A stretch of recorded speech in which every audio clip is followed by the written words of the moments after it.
इस दौरान सदर मजलिस और रुकन पार्लियामेंट हैदराबाद बैरिस्टर असदुद्दीन ओवैसी ने हिंदुस्तान पाकिस्तान के सलामती के मुशीरों के इजलास को लेकर भी सवाल उठाए हैं।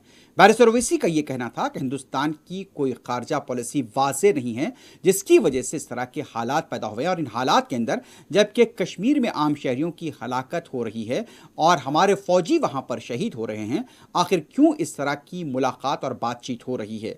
बैरिस्टर असदुद्दीन ओवैसी ने इन हालात में हिंदुस्तान और पाकिस्तान के दरमियान वर्ल्ड कप T20 के मैच पर एक बार फिर सवाल उठाए हैं।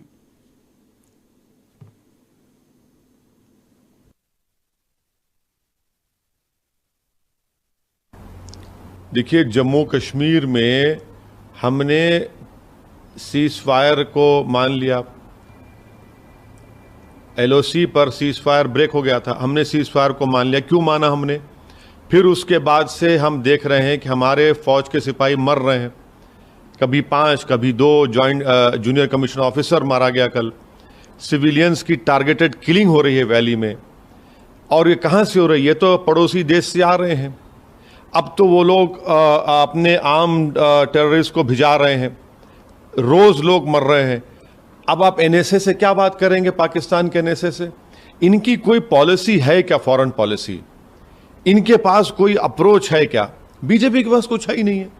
ना चीन के ताल्लुक से कुछ LAC पर कोई अप्रोच है, ना LOC पर इनका कोई कंसिस्टेंट अप्रोच है।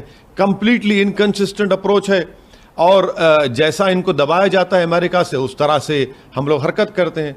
मगर क्या ऐसे माहौल में इन लोगों से बातचीत करने से क्या हासिल होगा? अफगानिस्तान सब जानते हैं, खुद RSS कह रही है कि चीन, पाकिस्तान, टर्की मिलकर तालिबान की मदद किए, और आप NSS की मीटिंग करेंगे। ये किसको बेवकूफ़ बनाया जा रहा है? किसको बेवकूफ़ बना रहे हैं? इनके पास कोई पॉलिसी नहीं है इस बारे में। पाकिस्तान से बात नहीं करनी चाहिए। अरे बात क्या, आप तो भिजा रहे हैं ना, आप तो अपने ही देश से लोग अंदर आ रहे हैं। सरकार खुद कह रही है कि ड्रोन से हथियार आ रहे हैं, उन हथियारों से टारगेटेड किलिंग हो रही है। इंटेलिजेंस ब्यूरो का फेलियर है। मैं तो ये भी कहा हूं कि अगर उस किलिंग्स को रोका नहीं जाएगा वैली में, तो वो रेप्लिकेट होगा हमारे भारत के कोने कोने में। तो सरकार के पास आप किस लिए बात कर रहे हैं? क्या ये बीजेपी भूल गई? क्या आप इनको बिरयानी खिलाएंगे? क्या आप इनको कबाब खिलाएंगे? हम ये पूछ रहे हैं कि आपके पास कोई कंसिस्टेंट पॉलिसी है ही नहीं नेशनल सिक्योरिटी के बारे में। यही तो बीजेपी ने मुतालबा किया था ना, यही तो बीजेपी कहती आ रही है। हम ये पूछ रहे हैं कि आपके पास एक कंसिस्टेंट फॉरेन पॉलिसी नहीं है। आपने फॉरेन पॉलिसी को मोदी की पर्सनल पॉलिसी में तब्दील कर दिया। आपने फॉरेन पॉलिसी को डोमेस्टिक पॉलिटिक्स से जोड़ दिया। इसीलिए तो सब ये चीजें हो रही हैं। अगर आपके पास विजन होता तो सब चीजें नहीं होती। मगर आप ये समझते हैं कि डोमेस्टिक पॉलिटिक्स डिक्टेट करेगी फॉरेन पॉलिसी को, और मोदी की पर्सनल करिश्मा चलेगा फॉरेन पॉलिसी में, तो हम हर चीज में नाकाम साबित हो रहे हैं। ये सवाल तो बीजेपी सरकार को देना पड़ेगा ना।